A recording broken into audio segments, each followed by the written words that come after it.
The assassination of two Israeli diplomats outside a Jewish museum in Washington, D.C. has been met with zero sympathy from high-profile Australian pro-Palestinian activists. Former terrorism suspect Zacky Maller commented on a post by the Australian Jewish Association, which showed a clip of the terrorist yelling "Free Palestine" and declared, "Good riddance, Palestine forever."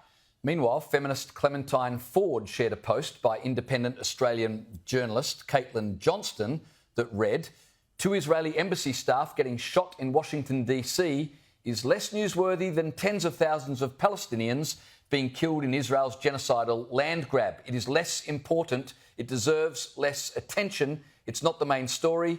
Israel's genocide in Gaza is the main story." Joining us now is former Israeli government spokesperson Eylon Levy. Eylon, nice to catch up with you. Thanks for joining me. Look, these were just some of the examples from high-profile pro-Palestine activists in Australia. But overall, what do you make of the responses to this atrocity? The reactions from the anti-Israel far left to the murder of two Jews in Washington is absolutely horrific. And it's the result of a persistent campaign of dehumanization against Israelis, against Jews. When you spend a year and a half claiming that Israel is the ultimate symbol of evil and that anyone who associates with it is therefore also evil, you can't be surprised when people take things into their own hands. You know, this is the logical conclusion of protests chanting "globalize the Intifada." They just globalized it. Protests in which they say "bring the war home." They brought the war home, and now two Jews have been murdered on the streets of Washington, D.C. And, you know, anyone who thinks that this couldn't happen in Australia too is completely delulu. Yeah, well, the Jewish community here in Australia Israel is exporting. The hatred of Israel is exporting political violence to Australia. I mean, you must remember the firebombing of Josh Burns' constituency office in Melbourne, the attack on the Adas Israel synagogue in Melbourne as well last December. These violent attacks are already happening. And if the hatred against Israel isn't stamped out, they could cause deaths. Yeah, you're quite right. The Jewish community here in Australia, watching what's happened in DC over the last couple of days, have obviously drawn the logical conclusion that there's no reason why it couldn't happen here, particularly with so much of the rhetoric being so incendiary and so similar to what's occurred over there. I wanted to ask you, Eylon, about a UN humanitarian chief who falsely claimed last week that 14,000 babies in Gaza would die within 48 hours if aid didn't reach the Gaza Strip. Here's what he said. "This is baby food, baby nutrition. There are 14,000 babies that will die in the next 48 hours unless we can reach them. This is not food that Hamas are going to steal. No, we run the risk of looting. We run the risks of being hit as part of the Israeli military offensive." Now, Eylon, this claim was reported around the world. It made Israel sound like absolute monsters. 14,000 babies dead in 48 hours. But of course, it was never true, was it?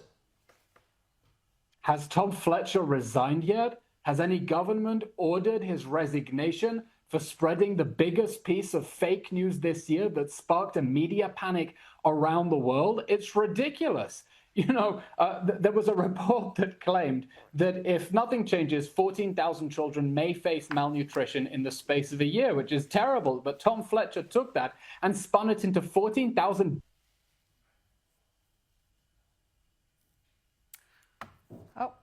Ridiculous allegation. Pause for a second to think how utterly stupid it sounded. But this is a problem we have with the United Nations. Sometimes they spread completely false information. And as Winston Churchill said, a lie can get all the way around the world before the truth is able to pull its pants up. You know, the problem we're dealing with is there are many people who want to believe the worst about Israel. So you know what? Let me say on the broadcast here to Mr. Fletcher, thank you very much. Thank you, because you've proven what I have been trying to argue for the last 2 years, that there is no lie so ridiculous that if it's spread, people are not going to believe it about Israel. And I think this needs to be a cautionary tale for people. Sometimes when you hear news about Israel, take a deep breath and investigate it, because sometimes it's complete nonsense. Yeah, that's a really, really good point. And in this case, I mean, it's a pretty big accusation to say, you know, the deaths of babies. It's just shocking. Now, Eylon, look, it's been 19 months of the war, and there are reports that Benjamin Netanyahu has committed to a new plan for a long-term ground invasion and prolonged Israeli occupation of Gaza, which has angered Israel's European allies. It's also dividing Israelis. Eylon, I guess, the first issue is obviously getting back hostages. The second is what happens to Gaza moving forward. Can you explain Netanyahu's plan, and do you agree with it?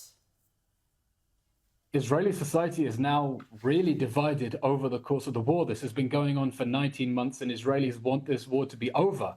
But they know this war needs to be over with the return of the hostages and the defeat of the Hamas regime that invaded with that barbaric massacre on October 7th. Because if this isn't the last Gaza war, there will be a next Gaza war. And the next Gaza war will be worse because Hamas will conclude the West will keep saving it from the wars that it started. Now, there are at least in the dungeons of Gaza right now, and there's a real risk that Hamas could put a bullet in their heads at any moment. Now, Hamas is demanding a ransom for their release. It wants thousands of terrorists released from jail and an end of the war with guarantees that it can go back to building its tunnels and missiles, preparing for the next war. And Israeli society is divided. Some people say, pay any price, do what you have to do, get the hostages out. Other people say, including the government, we can't afford that ransom. The most important thing is to defeat Hamas. And those who say the only way we're going to get the hostages out is by putting military pressure on Hamas to force it to release the hostages. And I think the demand we need to hear from the whole world right now against Hamas is this war can end tomorrow, exactly the same way.